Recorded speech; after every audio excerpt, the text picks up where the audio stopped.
We've spoken many times about this story since it occurred a couple of years ago. You were on the board at the time. It's a story that won't go away. How do Cricket Australia put an end to it right here, right now? Can they? I don't think they're ever going to put it away. To me, it's a bit like the underarm bowling incident of, 40-odd years ago. This will be brought up, I think, for as long as I'm sitting on a panel and still enjoying the game of cricket. It will continue to burn and bubble away.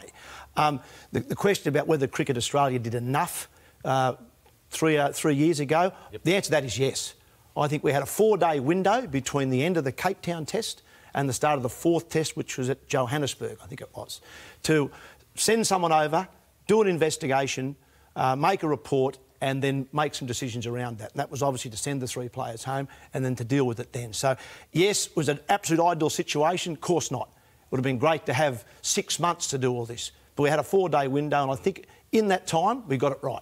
OK, Mark, the key question this week has been, did the 4 bowlers know or not? Michael Clarke, who was the immediate previous captain, has been absolutely forthright, no doubt about it, and I would have thought he'd be a fairly good authority on the subject. He said, the idea, I think he's on whatever that sports, 2KY or something like that, SEN radio. Big Sports Breakfast. Big Sports Breakfast. He said the bowlers didn't know, please. So he has put his authority, 100 tests to the good, to say, of course they knew. I'm asking you, yes or no, is it bleeding obvious to you that the 4 bowlers knew that the ball had been doctored?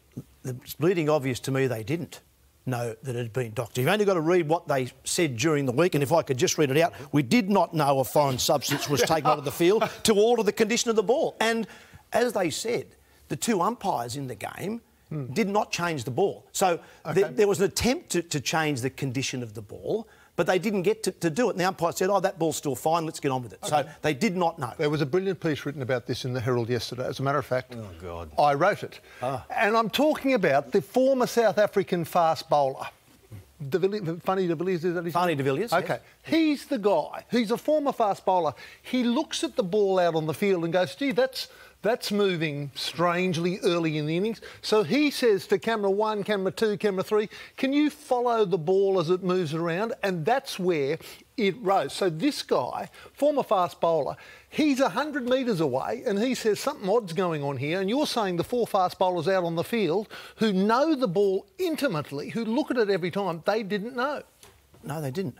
No, they didn't. And the Farney's comments, I don't know when they were made and what game or part of the game that those comments were made, but it wasn't around that incident. No way. The 4 bowlers, as they've reiterated during the week, did not know, and that was their testimony 3 years ago, and it's their testimony this week. They reiterate they didn't know. What else do you expect them to say? Seriously, under the circumstances, where 3 years later, 3 guys have taken one for the team, OK, and they've been suspended and all the rest. What's the likelihood those 4 are going to go, well, you got me? I mean, of course they've got to say that. Well, they would have said that 3 years ago.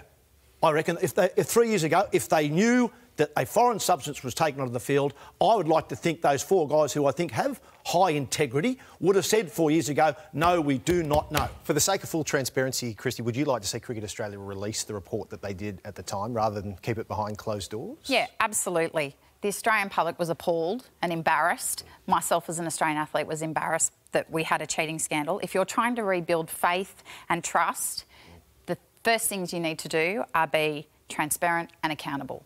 Release it, tell them everything you know, and as you said, Tubby, it will never be put to bed, but you've done everything you can to try and mend that bridge. You've obviously seen the report, Mark. Could it end the ongoing debate if they did release it? I don't think it would end the debate, no. As I said, I think this is going to be a part of the cricket folk history, if that's the right word, or the part of the history you don't really want cricket to be known for. It will be there forever. Is it fair to say Cameron Bancroft is on a pretty thin Christmas card list right now, or not? Well, look, I think he's just heard all the grumblings over the last 3 years. He's heard the Michael Clarkes. He's heard Ian Chappell. I know Ian Chappell has said the bowlers must have known. I've heard all these things. So I think that's part of his psyche now. So in an interview, he says, oh, well, yeah, probably, I can't remember the words he used. Oh, yeah, it's self-explanatory. Well, to me, it's self-explanatory. The bowlers said they didn't know, and they said again this week they didn't know. That, to me, is self-explanatory.